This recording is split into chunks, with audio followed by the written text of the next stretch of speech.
Hi, I'm Sean Stillman, God Squad's International President. I'm coming to you from South Wales in the UK, and welcome to part 52 of our series. Now, we're well into the last third of our journey through Mark's Gospel, and it's all dedicated to the final week of Jesus' activity before his eventual execution. We find him in Jerusalem, and it's festival time. There's also excitement in the air, and there's hope, there's some optimism that this Jesus can deliver marginalised people from their oppressive leaders. Now, the authorities are getting real nervous, as Jesus' way of non-violent resistance has gained a lot of momentum. The religious leaders especially are realising he's not going to bow down to their authority and is in fact challenging their hypocrisy, their duplicity and selective blindness to the truth and their own responsibilities. Now, many of those who've made up the crowds that are gathered around Jesus over this time would have been peasant farmers. In the regions that Jesus had travelled around during his ministry, there were farms run by local peasants on behalf of distant, wealthy landlords. And these tenant farmers were often treated real bad. And there's evidence that petitions would be drawn up to appeal their landlord's unreasonable demands.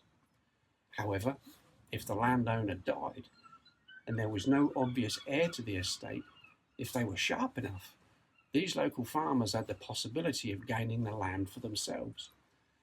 But the daily reality was a really hard existence for not much in return. And these people were among those that had been attracted to Jesus. Now, meanwhile, the Jewish religious leaders had also kept a close eye on Jesus. Now he was in their own backyard, in discussion with them in the temple. It was their domain and the centre of their jurisdiction. The Sanhedrin was a collective of the chief priests, the scribes, elders, teachers of the law, and they were also in charge of finance and the local courts. Now, as many people had hit the road heading to Jerusalem to celebrate the Passover festival and show allegiance to the temple, Jesus travelled there from the marginal badlands of the dirty north of Galilee to confront the ruling classes. Their corrupt, exclusive, self-serving leadership was to be challenged by an incredible act of non-violent resistance from this God-man of the people. Their selective blindness of what their role required of them in governing a community of people in the worship and service of God would become their downfall. The reason they executed Jesus and ultimately lead to the destruction of the temple that they were sat in at this moment in time. Now, last time Barrow brought us great insight into the catalyst for today's reflection. The religious leaders had been questioning Jesus about where he took his authority from to do and to say what he did. And today's passage explores a story or parable that Jesus confronted the leaders with. And he used, as he often did, everyday images layered with meaning. This time he took the example of those peasant farmers working for distant landlords. So it was to members of the Sanhedrin, the ruling authority on the ground, that Jesus directed this story to. Now, a key part to understanding this story is to appreciate throughout the Jewish scriptures, our Old Testament, the vineyard is a common symbol for the community of Jewish people, something these leaders would have been very much aware of. So let's look at the parable of the tenant farmers. It's in Mark chapter 12, verses 1 to 12. It says this, and Jesus then began to speak to them in parables. A man planted a vineyard, and he put a wall around it, dug a pit for the winepress and built a watchtower. Then he rented the vineyard to some farmers and he moved to another place. And at harvest time he sent a servant to the farmers to collect from them some of the fruit of the vineyard. But they seized him, beat him, and sent him away empty-handed. Then he sent another servant to them. They struck this man on the head and treated him shamefully. And sent still another, and that one they killed. He sent many others. Some of them they beat, others they killed. He had one left to send, a son who he loved. He sent him last of all, saying, they'll respect my son. But the tenants said to one another, this is the heir. Come on, let's kill him, and the inheritance will be ours. So they took him and killed him and threw him out of the vineyard. What then will the owner of the vineyard do? He will come and kill those tenants and give the vineyard to others. So here we have what could have been a real story. Local farmers, fed up with being ripped off by their boss, and they get their own back, beating and killing his debt collectors.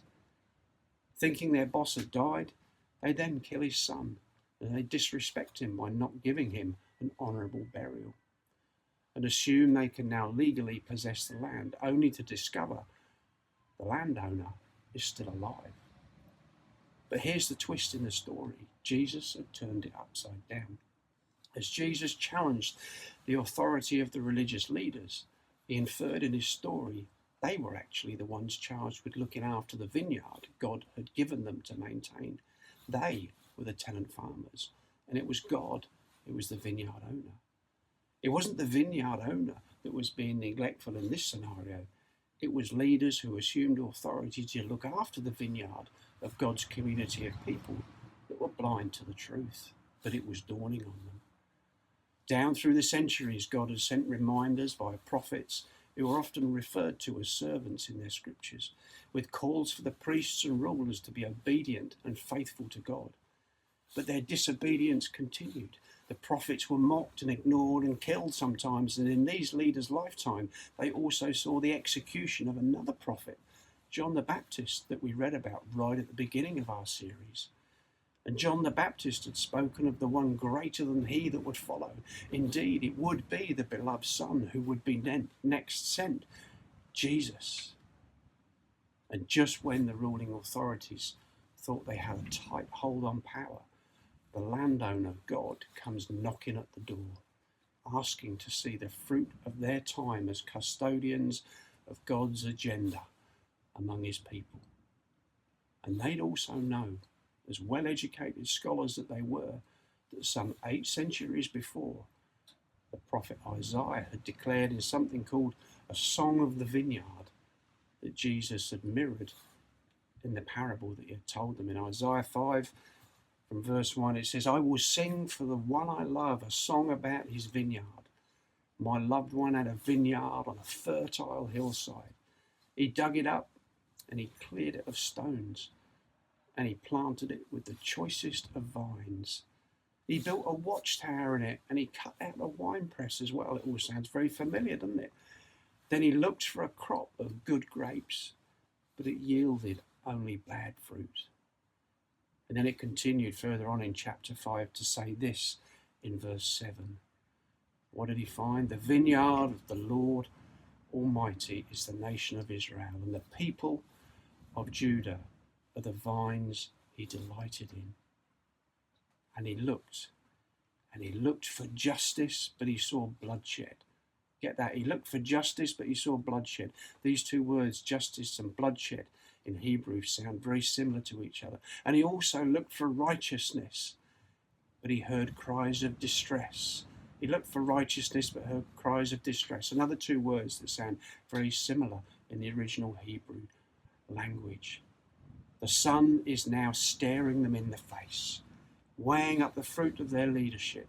The Son, Jesus, was looking for justice, but he had seen only too well the blood of John the Baptist shed, and would know his own would follow very soon.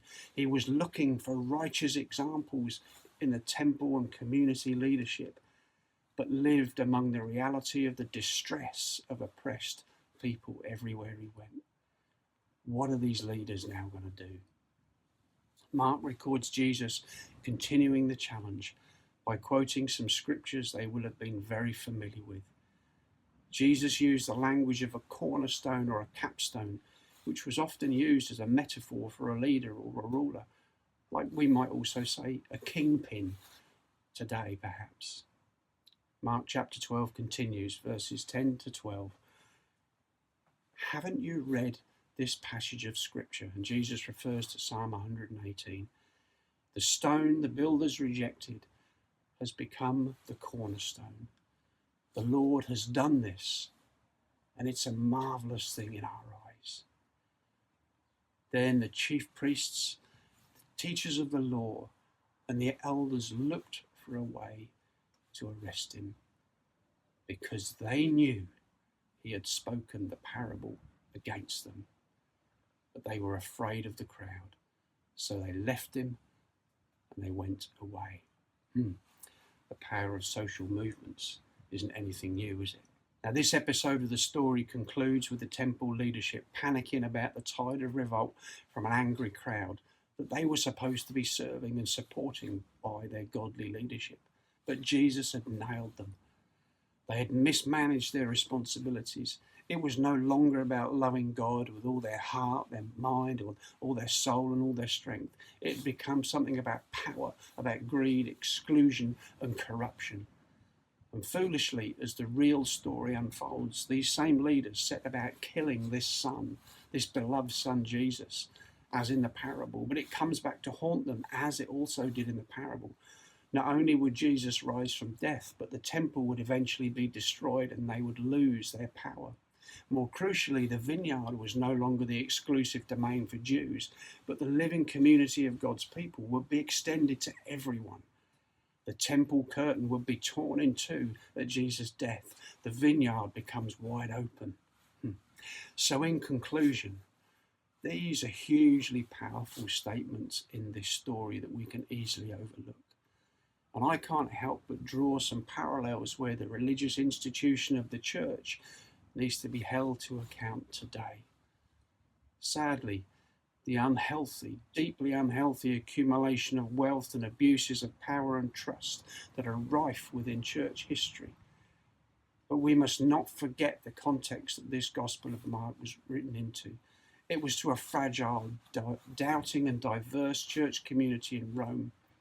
They gathered in fear in their homes, scapegoated by the tyrant of Rome, Nero. And it will have been them, much more than most of us who hear this, who will have really identified with the oppressed crowds that had gathered around Jesus.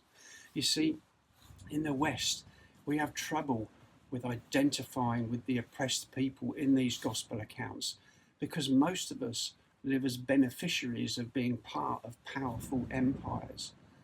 Empires that the church has been all too comfortable accommodating, supporting, and sometimes imitating rather than challenging. And this is an ongoing tragedy. This parable was a story to challenge Israel's leaders to accept Jesus and live and serve a community of people loving God with all their heart, all their mind, soul and strength, and loving their neighbours. And it remains a challenge for those who will call themselves followers of Jesus to do the same, especially those in a position of leadership and indeed entire institutions claiming to represent him. In seeking to destroy Jesus, these leaders only succeeded eventually in destroying themselves. In seeking to challenge the principalities and powers of the day, Jesus did so with the radically alternative ways of the kingdom of God, without violence, without coercion, without manipulating the truth, but with justice, with righteousness, with mercy, with humility. And that, brothers and sisters, becomes a threat to corrupt, self-serving powers. Is this the kind of fruit we expect to see in our corner of the vineyard? I hope so. Next time, Jesus' confrontation with authority continues as he continues to let the secret of his true identity out. Cheers, God bless, and we'll see you next time.